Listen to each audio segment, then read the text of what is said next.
Namaste, goddesses. On this free day, welcome to yet another episode of Planet Aphrodite with Meena. As a goddess, as a mother, have you thought self love to be selfish? Did you see your mother self sacrificing? Did you have a role model who took care of herself? Or did you see somebody who just sacrificed herself without even realizing that she was important? So today we have a goddess who had a transformational journey. She realized self love in her journey on the way to motherhood. And her children have a better role model today. And she chose to work on herself, her health, her body, her life. She is an architect by qualification. She runs a successful company of furniture for children. She is into her spiritual journey. She's a mother of two, and she manages the house as well. So she is an architect by qualification. She runs a successful company of furniture for children. She is into her spiritual journey. She's a mother of two, and she manages the house as well. Today's goddess is Goddess Meda Jalan. So, goddesses, are you ready to meet her? Welcome, Goddess Meda. How are you? Thank you so much, Meenal. I'm doing great. Wow, good to see you. So, Meda, how was your journey before the self love started? Please tell us about your journey. How was younger Meda days? I think I grew up in a very typical Marwari family in Calcutta with a big joint family, lots of elders, grandparents, parents, uncle, aunts. So, in a very secure household where everybody kind of did their own thing and the men took care of the business, the women all worked together. But what I realized only much later was that the women all took care of the household needs and everybody else's needs, but I did not know them as individuals. Right. And but I grew up in a very, very secure childhood with lots of love, lot of security, and a lot of people to just create an environment of love more for everybody else. That's a beautiful environment to grow up in, right? Absolutely. I Every feel child very deserves, blessed. right? Yes. Every child deserves a beautiful childhood like that. That's amazing, Meda. Then how did the challenge realization happen that something is amiss, and how did you find self-love? You, though you were blessed with so much external love and care and pampering, how did you find your own love? I think what we always were made to believe and what we grew up in was that we have to always put family before ourselves. And that's what I saw my grandmothers, my mother, my aunts, all the women in my house particularly doing. And that is what I was grown up with the belief system with. Like I Okay. always knew that this is what we should be doing in our life to live a harmonious life within our family setup. So I think I never really realized that I was missing or out on things that I would like to do for myself Mm-hmm. as an adult. As a child, I think I was well taken care of. We didn't really realize the things that we were missing. But through 2010 up to 2012, there were certain challenges which came up in my life, which made me think back and which really made me introspect about life before and the life that I was leading then. And as an adult, I realized that there were certain things which I was not prioritizing. And over the years, I realized that self love was definitely missing in my understanding of what life should be. So, Okay. through the challenges, I think I Yeah. learned about what self love could be. Okay. And once you had this realization that, it's the self-love that's missing, what steps did you take, and how did your life transformed post that?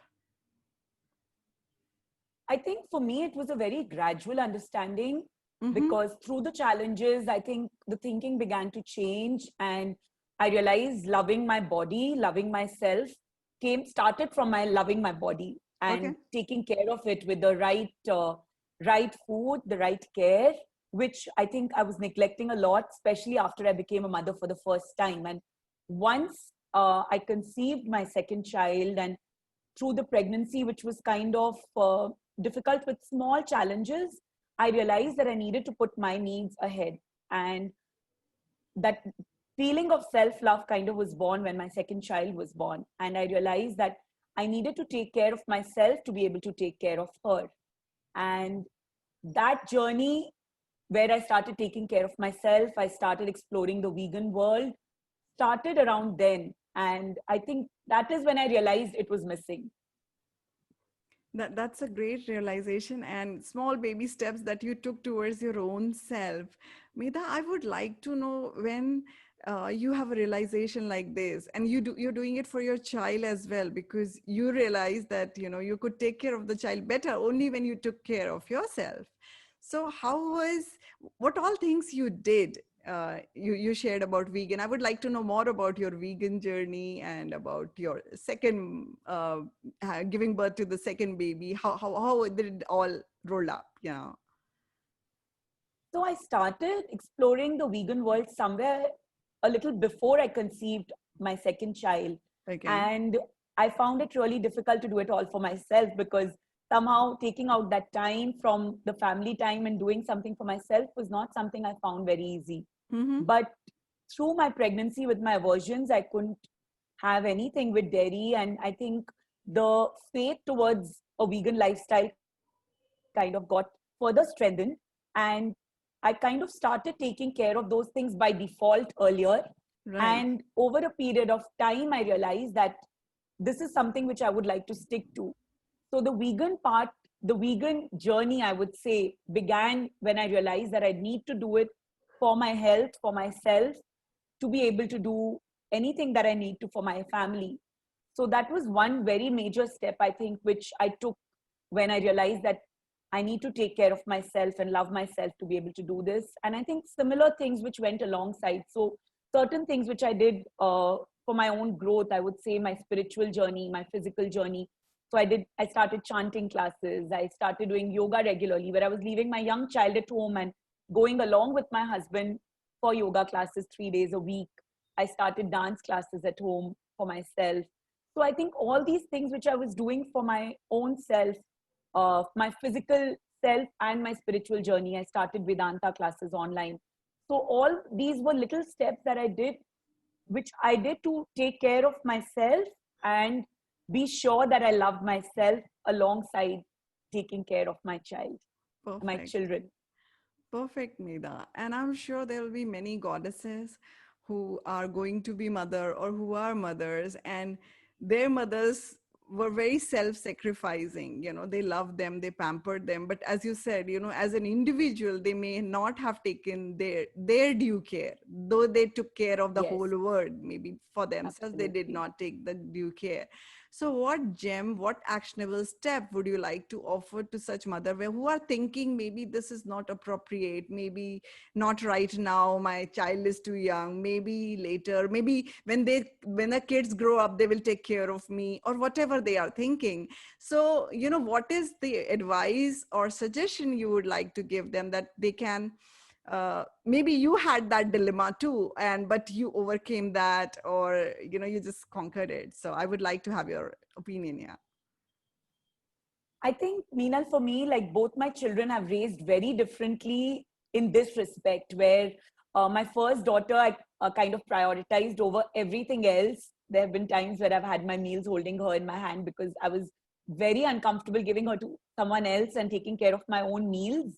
But, and I never did any kind of classes or anything for my personal growth for the 5 years before I had my second child after the birth of my first child. So I think and for my second daughter, I was I think I was extremely convinced that I need to take care of my individual needs as well.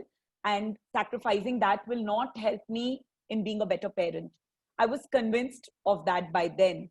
So I would always kind of put it out there to new mothers that it does not compromise in the quality of parenting, because both my children are growing up in a healthy environment and they both know that they are loved and they understand that. But I think I am a happier mother and I can provide a happier environment to my second child and to my first child now than I could before, because I think understanding that I needed to take care of myself came only much later. But I Right. think that that understanding was very important to be a better parent. And I think I would also always like to let them know that that self-love is a very important part of our life, and we cannot put that aside for later times. Unless we take care of ourselves, we are not going to be able to give them our best energy. And my 6-year-old is very, very familiar with that concept now, which I was not familiar at that age. That's wonderful, Medha. It's that your self love is helping your kids model you, when they grow up. They will be growing up into very smart, very educated, but at the same time, very independent, self loving women. That's what you are raising two Yes, girls as. And then you are leaving a generation which is more loved because they are filled with love. So they can contribute more to the society. Very yes, I beautiful point, absolutely Medha. hope so. That's wonderful, Medha. So, Medha, tell us about your work that you do and where can our goddess follow you? Because you're a blogger, I'm sure you would love our goddesses to know more about what you're doing. Yes, I'd love to share what I do. I do multiple things, I think, just because I'm a multitasker by nature.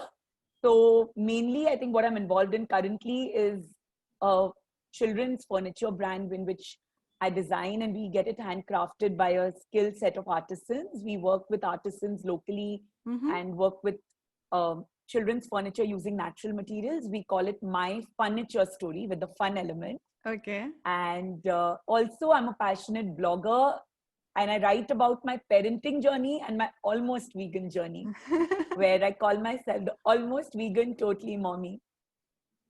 So I have a website for that as well. And I think that is just my way of documenting my own life. So anybody who finds anything interesting can read up about it. And it's nothing, it's not a professional journey, but it's just something where I feel that I have so much, there's such rich experiences which I have with my two daughters and exploring so many things in the vegan world, and so much that I learned through these experiences that I would love to share it with anybody who's interested in knowing more. That's so, what I do God, through my blog. so goddesses, that's your way. Uh, to follow her and know more about her journey. And if you're contemplating to go vegan, there is a resource available for you. So thank you, Medha, for wonderful sharing and your beautiful smile all the time. I mean, you're very deep and still, always exuding warmth, and this is coming from self-love for sure. I think it's such a pleasure connecting with you, Meenal, and you're doing such amazing work. That smile just comes naturally with that happiness of doing something so nice and positive and putting it out there in the world to see. Thank you. Our goddesses will appreciate this interview for sure. Thank you so much for your time and your sharing. Namaste, Medha. Take care. Namaste. Thank you so much, Meenal. Thank you. Thank you.